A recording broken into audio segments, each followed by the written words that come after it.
I'm Jennifer Marlowe. Sparky Anderson. I know. I just adore you. I went to every Reds home game until you left. Box 110, row 6, seat 8. The Cincinnati Reds fired their colorful and media-savvy two-time World Series winning manager before the 1979 baseball season. Sparky got the axe. Those fools.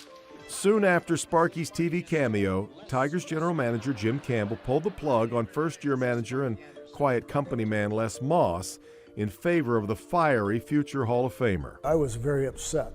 Les Moss was my manager in AA and AAA, and I've said it a million times that if it wasn't for Les Moss, I would have never made it to the major leagues. He wasn't quite as good with the media, I guess, but I just felt like Les was getting a raw deal. Les was an outstanding baseball man. He didn't have the charisma of a Sparky Anderson. It ended up being the right choice, but at the time we were very disappointed. Lance Parrish and Alan Trammell and those guys really loved Les Moss, who was a great baseball man. He was a catcher. He spent 13 years in the major leagues, and this Sparky guy who had success with the Reds. So the players said, well, what do we want him in here for? Les is our guy. Whereas the media said, hallelujah. Les Moss was a deathly boring interview.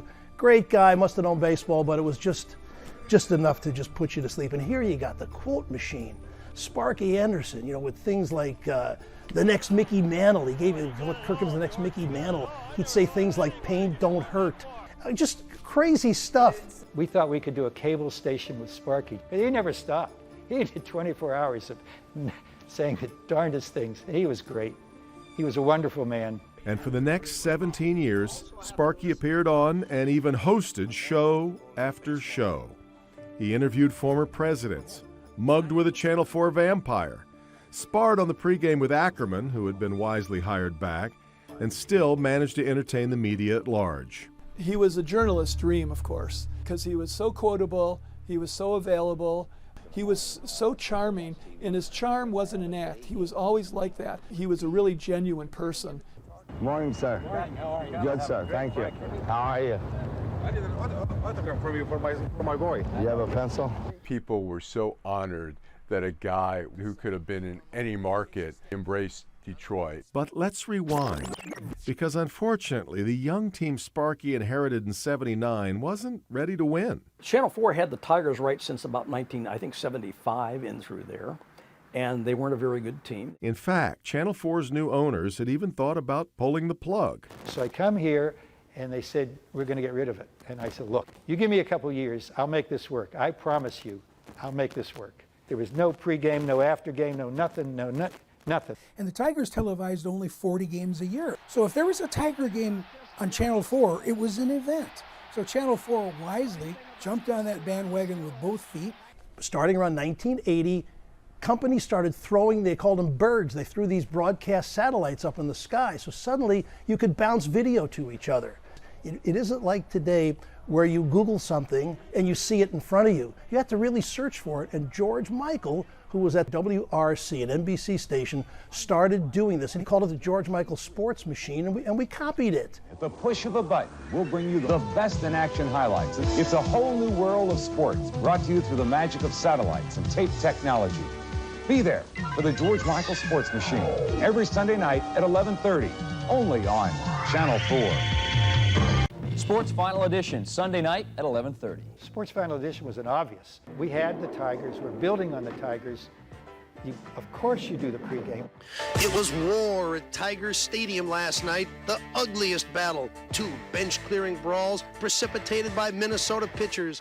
And today the Tigers count the casualties, with Dave Rosen the costliest, carried off the field as the headhunting of 1982 reaches serious proportions. Of course, we own the Tiger rights, which gave us a huge advantage with being able to bounce highlights off the bird and collect them and get them from all over the country. We had enough to create a half-hour pregame show. We only did 40 games a year. And so most baseball games were shot by Minicam. Channel 2, 4, and 7 would send a photographer there that would sit on the photo deck and shoot the game. If you missed the play, you didn't have the play. By chance, our cameraman didn't pan to all those bodies tumbling down the first baseline, throwing haymakers, Sparky Anderson tumbling over. Our guy was a little later, happened to catch Rosema, didn't realize till later, coming out of the dugout with that karate kick. So we were the only ones that had it. And I think we were nice enough to share it with the other guys, because there were times that we would miss something and they would give it to us. Gentlemen, your views, please, on this cruel baseball ritual and what transpired last night. Well, Eli, it was a brawl out here last night. The pictures were not very pretty. They operated on Dave Rosema this morning. He's been put on the 60-day emergency disabled list. He may be out all year long. Who knows? As Sparky's team evolved around a core of future stars, Channel 4 boasted the broadcast team of Al Kaline, the greatest living Tiger, and fellow Hall of Famer, the inimitable George Kell. He didn't rely on analytics like a lot of announcers do these days. He knew, you just knew he was going to take that pitch, or you just knew he was going to get a slider. And he knew it because he knew baseball. They were just quaint in their simplistic adoration of baseball as like the greatest thing in the world. 1 ball, no strikes to Bell. Oh, what a play! I don't believe it. What a play by Brookins. This ball was hit as hard as you can hit a ball, and Tommy Brookins timed his leap, his dive. Look at that play. Oh, my goodness. We have seen what Major League Baseball is all about here tonight. The Tigers finished second in 1983, and by spring training in '84, they looked like they might be able to go all the way. Sparky was paid to do Sparky and Al, so Al would go at him, and they had a very testy relationship because Al called him 5th place Sparky for years, which is an insult. Nobody else would ever talk to him that way, but Sparky appreciated Al's pluck, and the two developed a really good relationship. You've never let me down in the past when I dubbed you 5th place Sparky. But in your 5th year as manager, as you predicted, you were going to pull this team to a world championship, or at least a pennant, or you were going to resign. You got a 2-year extension, fortunately. But I am picking you. The new slogan, Sparky, is "Bless you, boys. This is the year." Now, I hope that's not too much pressure for you to handle, being a 1st place contender.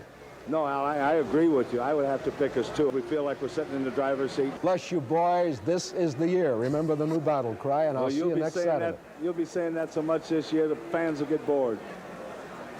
In the days when the Tigers weren't doing very good, he started saying, "Bless you, boys," you know, and kind of like, it wasn't a positive thing, and then it turned into a mantra. And as the Tigers were doing great in the '84 season, "Bless you, boys" was everywhere. One of the producers here at this station, Curtis Gatson, recorded a song, "Bless You Boys," and we got it played on radio, and it became the #1 single in the city. Everything was working great.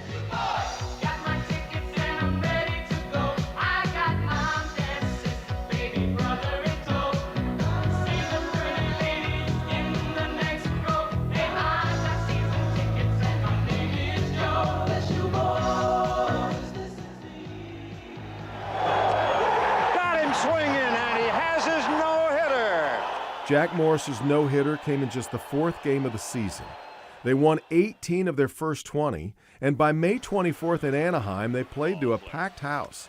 Morris won his 10th, and the team was a record-shattering 35-5.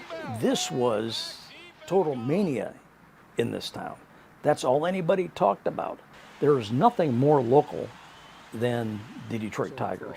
And here, Channel 4 is now hitched up with the biggest local story. And the crowds were massive, often filling the upper deck hours before the game, creating a World Series-like atmosphere. Another throng pushing capacity will pack the old ballpark today. I used to have the impression, because I was still young, that everybody watched the pregame show. And the reason I had that impression was because everybody watched the pregame show.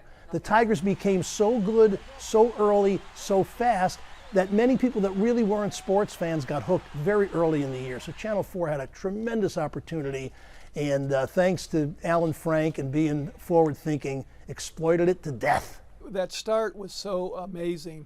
That was the drama over the summer, basically, is this sustainable? And they never left first place. And in fact, they were so far ahead when the margin would go down to 4 or 5 games, people would start getting nervous. We were scared to death, but we couldn't finish it. why have the great start and not be able to finish it? And Sparky talked to us about it all the time. He talked to us about being professional. I can imagine now being Sparky and the coaching staff like, okay, we've done so well to start with. If we don't win. If we don't win at all, this is all going to be for nothing. Nobody's going to even remember us. I think this year town is ready for us to do something. I would hope this year that we don't disappoint them. I would be disappointed if we disappoint them. They didn't, winning a team record 104 games. They swept the Kansas City Royals 3 straight to win the American League pennant. John Grubb's 2-run 11th inning double off relief ace Dan Quisenberry won Game 2. And Darrell Evans' brilliant play on Willie Wilson preserved Milt Wilcox's 1-0 Game 3 clincher. The World Series against San Diego was a 5-game blowout. Series MVP Alan Trammell slugged 2 homers off the Padres' Eric Schau in Game 4. And then at 5-4 in the 8th inning of Game 5. Yeah, second and third, 1 out, Lance following Gibby. It figures they'll take the bat right out of Gibson's hand. I think they're going to walk him. You've got to believe that he's going to put him on with 4 pitches. Dassie felt he could overpower him. You mean you're talking about striking him out? Yeah. He don't want to walk you. He don't want to walk you.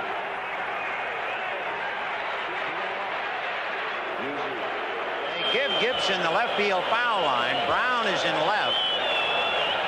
And there it goes! The Go For It campaign, the Tigers, the network gains, and the clever local programming had created much-needed momentum.